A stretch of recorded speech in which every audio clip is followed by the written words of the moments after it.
My son, 28, was visiting us for a couple days and was at my house alone babysitting my daughter's kid. According to my son, the other day my 4-year-old granddaughter, his niece, pulled down the TV and broke it. My son told us that he took the TV to the dump as it was shattered and useless. My daughter and son-in-law, my 4-year-old granddaughter's parents, felt very bad for what had happened and paid the cost of the TV that day. My husband was watching our security cameras and our son's story doesn't hold up. We never see our granddaughter breaking the TV. All that we see is our son taking away the TV that is not shattered.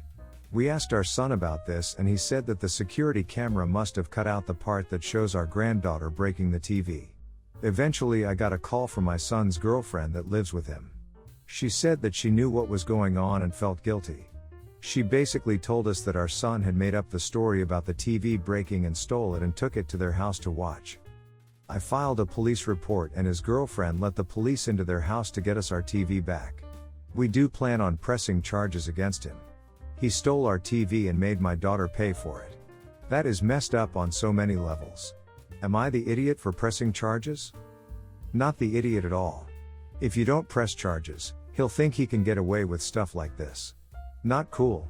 Frankly, you're not only not an idiot, you absolutely did the right thing and should be praised for it. I'm glad his girlfriend had the integrity to come clean. If it's his first offense, he can plead down to a misdemeanor and get some community service, and hopefully learn his lesson before does something that gets him years behind bars. Not the idiot. I usually don't agree with involving the police in family disputes, but in this case, it was warranted. He blatantly lied about and to a child, forced the hand of your daughter to pay for the replacement cost of the TV, and stole the TV. If confronted, the situation could have escalated, so filing the police report was the right thing to do. What I'm wondering is what his long game was. Like, you would come over to his place, see your old TV and not notice? Everyone's the idiot here just because I think calling the police and pressing charges against your child should be a last resort, not a first choice. A lot of steps need to come before involving the police.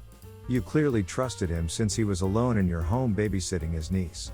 You don't go from trust to charges without first hitting all the steps in between.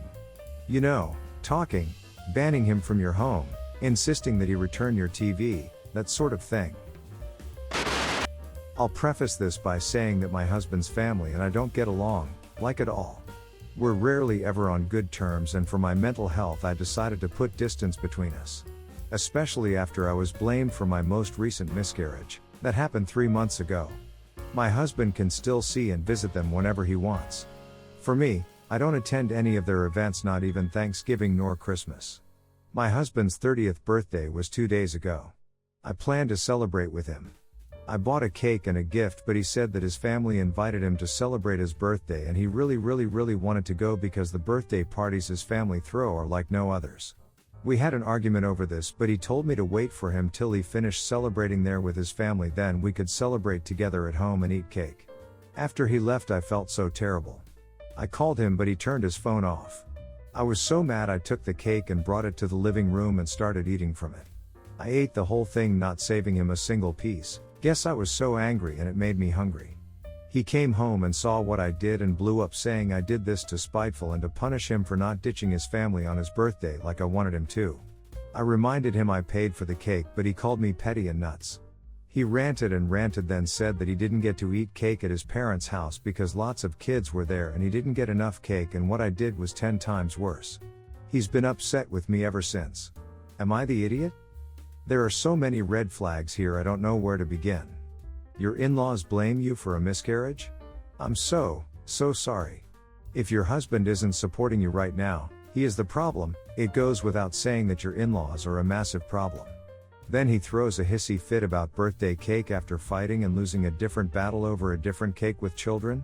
You should sit down for this one. Your problems are large enough for a divorce lawyer. Everyone's the idiot here.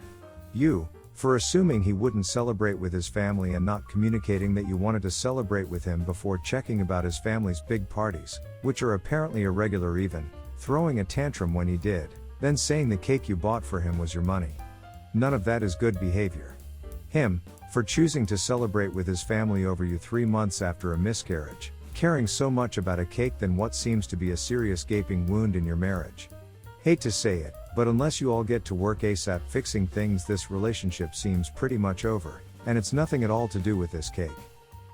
It was 100% petty to eat the entire thing, and I think you know that. That said, everyone's the idiot here, because as a grown adult, the one person I want to spend my birthday with? My husband. I've already chosen my husband and my kids over my negative, borderline toxic family, but even if I hadn't, I wouldn't go to a party or gathering with my family that my husband wasn't welcome at. This is way deeper than a birthday cake, and I think you have some thinking to do. So I, 28, don't have kids, or want them frankly. I have a job that I like, work a shift that I like. I'm early mornings, 5 a.m., 6 a.m., 1 to 2 p.m. It took me a while to adjust to it, but now that I have a whole routine. I have a sister M, 31, and she has a 7-year-old son Timmy. I've never been that aunt that borrows my nephew for the day, to go do whatever. I mean, if he's around I'll talk to him and play with him, and I buy him gifts for special occasions.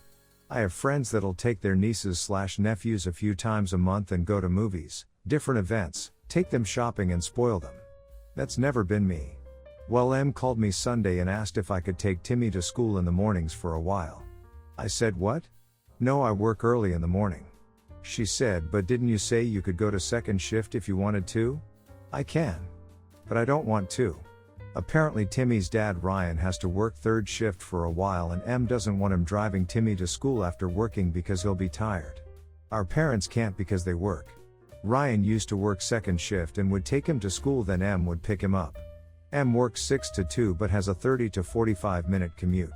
She wants me to go to second shift and she'll drop him off by me, or I can come by them in the morning, give him breakfast, get him ready, and take him to school. I asked for how long. She said she didn't know, but Ryan was going to try to move back to second when they have an opening.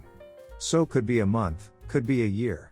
I'm not going to switch to second and have Ryan go back to second in a month, and then I'm stuck on a shift I hate. I can't just bounce back and forth either. I get an hour lunch break. It's usually at 9 or 10, but I'm sure if I explain the situation my boss would allow me to take it at 7:30. Then I could take Timmy to school and come back. I offered this to M, she rejected it. Said that she's not leaving her 7-year-old home alone for 2 hours. I said, but Ryan will be there. She claims since he might be asleep Timmy would be on his own and she doesn't want that. I said, well, that's all I can offer you. I'm not changing shifts. This is part of why I don't have kids. To avoid crap like this. Which he's 7, not 2, but whatever.